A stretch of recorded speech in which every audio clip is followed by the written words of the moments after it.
Yo, I'm in the middle of the Peak District and the car hasn't passed in ages. I've literally just left the car there. And how beautiful is this?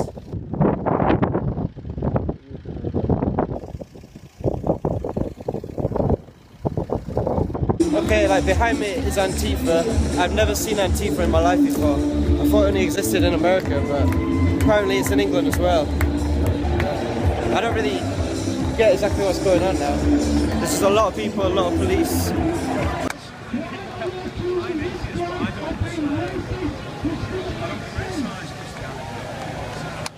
We thank you for standing and welcoming us, Manchester, today. Manchester, you're beautiful. You're beautiful. You are the first to stand up. But today, Tommy told you I'm a Christian minister. Can I quickly pray and ask God that He empower this movement, that nothing will stop it? Mosques that are spreading hate need to be shut down immediately. We are not afraid. We are not afraid. We are not afraid. We are not afraid. We are not afraid. We are not afraid. We are not afraid. We will drive ISIS right out of the Middle East. In Jesus' mighty name. God bless you. God bless the United Kingdom. I've actually told me a bit.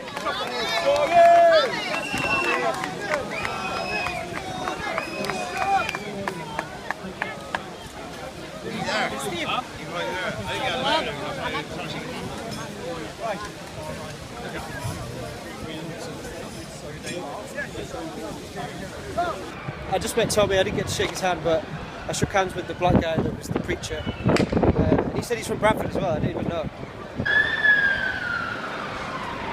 A lot of police around, man. You'd almost think there was a terrorist attack that happened, but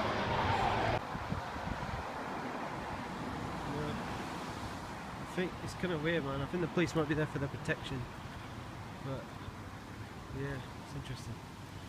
Why would this mosque, if this is a peaceful mosque, why would you have hate preacher after hate preacher after hate preacher? That's not true. Yes, it is true. Abdul Rahim Green. The Quran says that Allah has given men a superiority over women. There you go, it's in the Quran. That's not true. Quick. That's not true. Mohammed Adam. You saw the Charlie Hebdo attacks, you thought that was justified? That's what I was thinking, yeah. They do the right thing. Yes, it is true. What are you telling me? That they haven't spoke here? Are you telling me that they haven't spoken? Are you telling me they haven't spoken? Like I said, false allegations. What do you mean false allegations? Are you telling me they haven't spoken? Look, my friend is Ramadan. It's Ramadan. Yes. Yes, children's side. Oh, mate, we've got dead children in Manchester because of the hatred that you're promoting. We can speak So outside. come talk then. So, just reflection on the match. Like, I watched a bit of it on the news this morning. They said 8 people were arrested. Now I don't know how many of them were Antifa. I don't know how many were the our guys, but there was about 4,000 of us. And I mean, I was amongst the middle of it, and I did see like there was on our side like some thuggish guys in the minority, the very minority, huge minority. Sorry, tiny minority of people. But like to be honest, I still think it was a good thing. And like, if some people got arrested on our side, then I think you've got to say like a small price to pay. You can't keep idiots out of protest. I think that's the problem. Like, there's always going to be some. But it's a worthy cause, and it's something that needs to be done because it does seem. I mean, look, even the BBC. I'll show you. This is direct from Didsbury Mosque. This is a leaflet that I was given on an open day, and this says, "Living in a society in which people have accepted Western lifestyle as their way of life brings immorality at every step. Modesty, shame, and honour have no place in Western civilization." That is direct from Didsbury Mosque. All right. And that was given in a very expensive package with DVDs. I myself am a Muslim.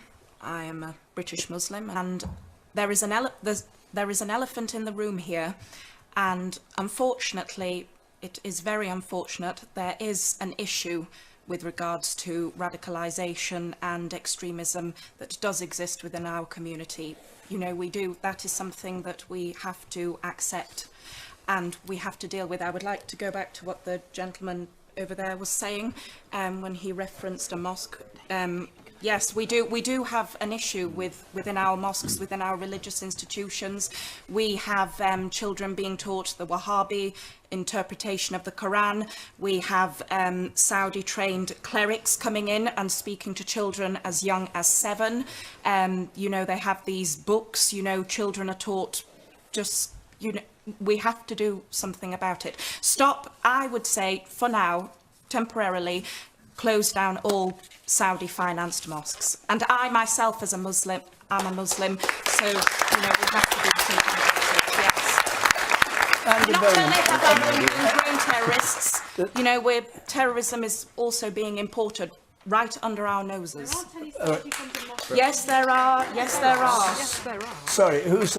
I think there's people like me and a lot of these people at this march, and just people, so many people I just have conversations with on a day-to-day basis about this topic. Like, we don't care anymore. Like, you can call us racist even though Islam's not a race. We're fed up, and we want our government to do something about it, because it just feels like they're not addressing these issues. That local Manchester mayor is a complete cretin. It did seem, from everything I saw, it looked like they've deliberately told the police to give Antifa this huge area where they were eventually started throwing stun grenades or something, some kind of weapon, because there was 3 explosions. Imagine how scary that would be. After the Manchester attacks, you know, there was that, and the fact they had this huge space, and Tommy had this, and all the speakers had the smallest space. You know, it was unbelievable. But, yeah, I'm just here with my mother. How far it is. And yeah, we're in a little place called Bollington. It's a beautiful little place. You can see, yeah, it's nice, man.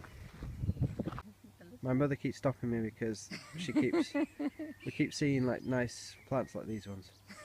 But yeah, we're walking along a canal right now.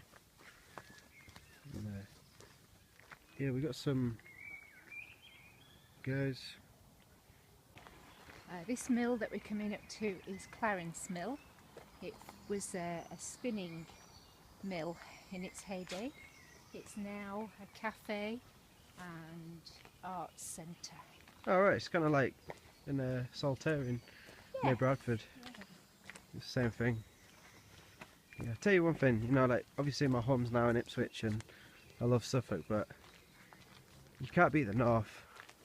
So many places to come and see, like you can have good holidays up here.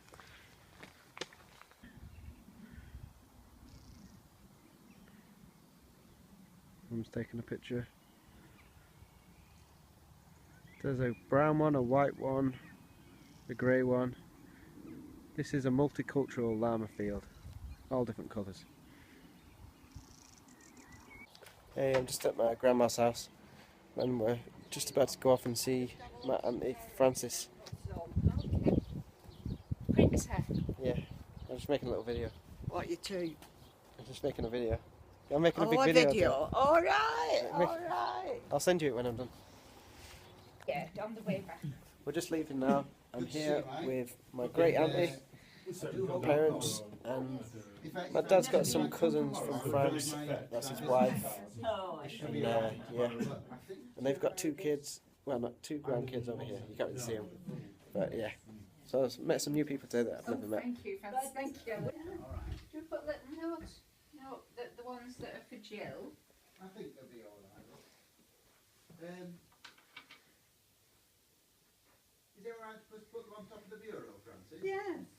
Yeah, It's definitely not leaking, is it? That's no. sun cream. I want to put them out of the way, but I don't want to put them... So we're just about to go from Clitheroe where my great auntie lives. She's 98 years old now. It's amazing. She still does everything herself. You know, because I'm a care support worker, I work with, you know, dementia homes, and, you know, my great aunt, she's still all there, and she does everything herself. She just gets a phone call every other day from a different family member. But yeah, it's quite amazing. Like my dad, both his parents died quite young, so he's only got his sister, his cousin Mike, that you saw a minute before, and then Mike's got a wife in France, so they actually both live in Marseille in France, and he's got his own grandchildren. So yeah, those people in the picture, that's my great auntie Frances. It's her 2 great nephews and nieces. Yo, last night when I drove from my parents, I drove for about 3 hours before I stopped. I don't think I've ever driven that long before without stopping. And it was about an hour and a half, the second bit. So yeah, we got home last night about 11. I'm starting work just now at 7. I had to get up about 6 this morning. Yeah, I'm not too bad, to be honest. Thought I'd be more tired than this, but that's good. So yeah, I hope you enjoyed the whole video. Yeah, don't forget ukagainst.hate.com. It's a great movement. The BBC, you know, like, is saying a lot of lies, and a lot of other media outlets are trying to make out like it's some EDL thing, but it's really not. 5,000 people, majority were just normal people. There might have been like 10 or 20 EDL people turn up, but you know, that's quite good going. And yeah, like 2 Christian ministers there, 2 ex-Muslims. One of the Christians was an ex-Muslim, and you know, they're doing a lot to help Muslims that, well, people that have come away from the faith that have had a lot of backlash, and you know, they're helping them. And yeah, there's so much good that comes from it, and I just want to encourage people, you know, to join me in London in a couple of weeks' time. I'll confirm the date in the description. So thanks for watching. Hope you enjoyed. So don't forget to subscribe.